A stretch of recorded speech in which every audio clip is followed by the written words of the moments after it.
Assalamualaikum warahmatullahi wabarakatuh. Perkenalkan, nama saya Raswandi. Saya salah satu mahasiswa STKIP Bina Bangsa Get Sempena Banda Aceh. Program Studi PGSD Angkatan 2019. Pada kali ini saya akan membuat video yang berjudul Perbedaan Pendidikan Formal, Non-Formal, dan Informal dalam mata kuliah pengantar pendidikan bersama dosen pengampu mata kuliah Bu Cut Marlini, Magister Pendidikan. Selamat menyaksikan teman-teman. Assalamualaikum warahmatullahi wabarakatuh. Selamat pagi anak-anak. Waalaikumsalam warahmatullahi wabarakatuh. Pagi juga, Bu. Bagaimana kabarnya semua? Apa sudah sarapan pagi anak-anak? Alhamdulillah baik, Bu. Kami sudah sarapan pagi, Bu. Baguslah kalau begitu. Baiklah anak-anak, materi kita pada hari ini adalah mengenai pendidikan formal, non-formal, dan informal. Sebelum kita membahas ke topik materi, siapa yang tahu pengertian pendidikan? Saya, Bu. Ya, apa pengertian pendidikan, Raswandi? Menurut saya, Bu, pendidikan adalah pembelajaran pengetahuan, keterampilan, dan kebiasaan sekelompok orang yang diturunkan dari satu generasi ke generasi berikutnya melalui pengajaran, pelatihan, atau penelitian. Pendidikan sering terjadi di bawah bimbingan orang lain, tetapi juga memungkinkan secara otodidak, Bu. Benar sekali jawabannya, Raswandi. Baiklah anak-anak, dalam UU nomor 20 tahun 2003 pasal 13 ayat 1 dinyatakan bahwa jalur pendidikan terdiri dari pendidikan formal, non-formal, dan informal. Apa yang kalian tahu apa itu jalur pendidikan? Menurut Raswandi, Bu, jalur pendidikan adalah wahana yang dilalui peserta didik untuk mengembangkan potensi diri dalam suatu proses pendidikan yang sesuai dengan tujuan pendidikan. Tepat sekali. Berdasarkan Undang-Undang Sistem Pendidikan Nasional tahun 1989, pendidikan dilaksanakan dalam bentuk bimbingan, pengajaran, dan latihan. Sekarang Ibu akan menjelaskan mengenai jalur pendidikan formal, non-formal, dan informal. Yang pertama, pendidikan formal merupakan pendidikan yang diselenggarakan di sekolah-sekolah pada umumnya. Menurut Pasal 1 Ayat 6 Peraturan Pemerintah Nomor 17 Tahun 2010 tentang pengelolaan dan penyelenggaraan pendidikan, jalur pendidikan ini mempunyai jenjang pendidikan yang jelas, mulai dari pendidikan dasar, pendidikan menengah, sampai pendidikan tinggi. Jalur pendidikan ini adalah yang paling umum dan sering ditempuh di Indonesia, mengingat sifatnya yang formal dan lulusannya diakui secara nasional baik internasional. Yang kedua, pendidikan non-formal. Siapa yang tahu pendidikan non-formal anak-anak? Menurut saya, Bu, pendidikan non-formal adalah jalur pendidikan di luar pendidikan formal yang dapat dilaksanakan secara terstruktur dan berjenjang untuk memenuhi kebutuhan pendidikan peserta didik tertentu untuk mendapatkan informasi, pengetahuan, latihan, dan bimbingan sehingga mampu bermanfaat bagi keluarga, masyarakat, dan negara.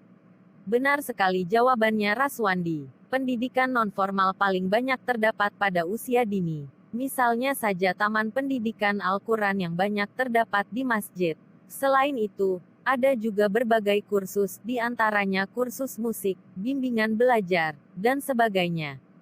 Philip Hakum berpendapat bahwa pendidikan non-formal adalah setiap kegiatan pendidikan yang terorganisir yang diselenggarakan di luar sistem formal, baik tersendiri maupun merupakan bagian dari suatu kegiatan yang luas, yang dimaksudkan untuk memberikan layanan kepada sasaran didik tertentu dalam mencapai tujuan-tujuan belajar. Baiklah, yang ketiga, jalur pendidikan informal merupakan jalur pendidikan keluarga dan lingkungan berbentuk kegiatan belajar secara mandiri yang dilakukan secara sadar dan bertanggung jawab. Pendidikan ini bisa kita temui lewat sekolah rumah, homeschooling, atau juga pusat kegiatan belajar mengajar. Terdapat beberapa alasan pemerintah mengagas pendidikan informal, yaitu yang pertama, pendidikan dimulai dari keluarga. Yang kedua, informal diundangkan juga karena untuk mencapai tujuan pendidikan nasional dimulai dari keluarga. Ketiga, homeschooling, pendidikan formal tapi dilaksanakan secara informal. Dana yang keempat, anak harus dididik dari lahir. Itulah pengertian mengenai pendidikan formal, non-formal, dan informal anak-anak.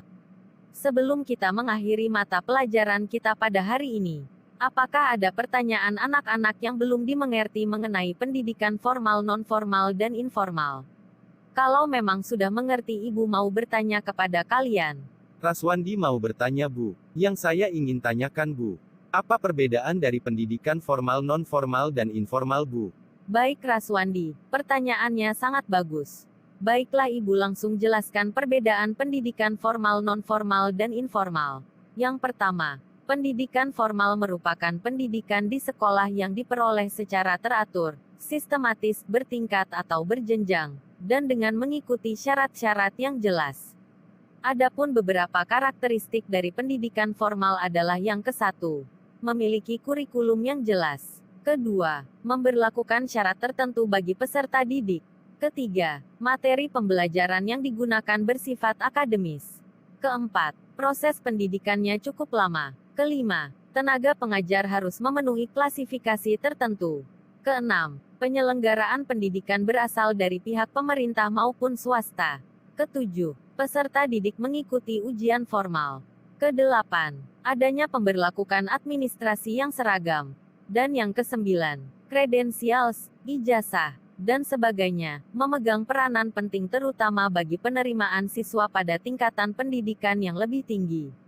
Yang kedua, pendidikan non-formal adalah jalur pendidikan di luar pendidikan formal yang dapat dilaksanakan secara terstruktur dan berjenjang, di mana ruang lingkupnya adalah masyarakat. Adapun beberapa karakteristik pendidikan non-formal antara lain yang ke-1, bertujuan untuk memperoleh keterampilan yang segera akan dipergunakan. Pendidikan non-formal menekankan pada belajar yang fungsional yang sesuai dengan kebutuhan dalam kehidupan peserta didik. Kedua, berpusat pada peserta didik. Dalam pendidikan non-formal dan belajar mandiri, peserta didik adalah pengambilan inisiatif dan mengontrol kegiatan belajarnya. Ketiga, waktu penyelenggaraannya relatif singkat, dan pada umumnya tidak berkesinambungan. Keempat, menggunakan kurikulum kafetaria. Kurikulum bersifat fleksibel, dapat dimusyawarahkan secara terbuka, dan banyak ditentukan oleh peserta didik. Kelima, menggunakan metode pembelajaran yang partisipatif dengan penekanan pada belajar mandiri. Keenam, hubungan pendidik dengan peserta didik bersifat mendatar. Pendidik adalah fasilitator bukan menggurui. Hubungan di antara kedua pihak bersifat informal dan akrab. Peserta didik memandang fasilitator sebagai narasumber dan bukan sebagai instruktur. Ketujuh, mengingat sumber-sumber untuk pendidikan sangat langka, maka diusahakan sumber-sumber lokal digunakan seoptimal mungkin. Kedelapan, kredensials umumnya kurang memegang peranan penting, terutama bagi penerimaan siswa. Dan yang ketiga adalah pendidikan informal merupakan jalur pendidikan keluarga dan lingkungan berbentuk kegiatan belajar secara mandiri yang dilakukan secara sadar dan bertanggung jawab.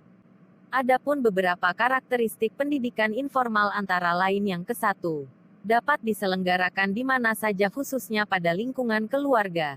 Kedua, tidak terdapat persyaratan khusus yang harus dilengkapi. Ketiga, peserta didik tidak perlu mengikuti ujian tertentu. Keempat, proses pendidikan dilakukan oleh keluarga dan lingkungan. Kelima, tidak terdapat kurikulum tertentu yang harus dijalankan. Keenam, tidak terdapat jenjang dalam proses pendidikannya. Ketujuh, proses pendidikan dilakukan secara terus-menerus tanpa mengenal ruang dan waktu. Kedelapan, orang tua merupakan guru bagi anak didik. Kesembilan, tidak terdapat manajemen yang jelas dalam proses pembelajaran. Dan yang ke-10, tidak perlu adanya kredensials. Itulah perbedaan pendidikan formal, non-formal, dan informal. Apa sudah mengerti anak-anak? Sudah, Bu. Baiklah anak-anak, kalau sudah mengerti dan tidak ada lagi pertanyaan. Karena waktu kita sudah berakhir, kita cukupkan sampai di sini pertemuan kita dan sampai jumpa di pertemuan selanjutnya. Baik, Bu. Terima kasih atas penjelasan materi hari ini, Bu. Iya, sama-sama nak. Ibu tutup. Wassalamualaikum warahmatullahi wabarakatuh.